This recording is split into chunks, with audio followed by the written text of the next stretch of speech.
بسم اللہ الرحمن الرحیم۔ السلام علیکم ورحمۃ اللہ وبرکاتہ۔ صحیح مسلم کتاب وضو کا بیان، طریقہ وضو اور اس کو پورا کرنے کا بیان۔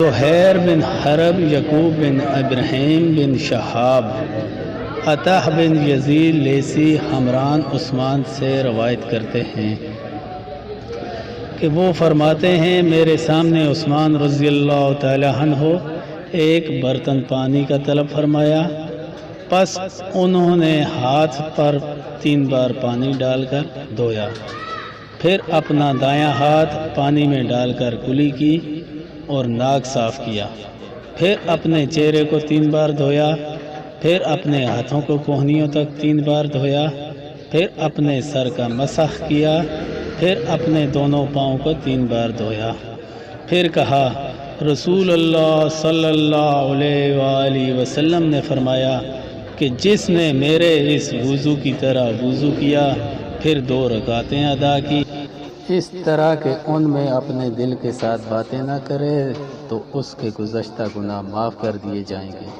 تو دوستو، حدیث سننا اور اسے آگے پہنچانا صدقہ جاریہ ہے۔ ویڈیو اچھی لگے تو ویڈیو کو لائک کریں، چینل کو سبسکرائب کریں، پھر ملتے ہیں نئی ویڈیو کے ساتھ۔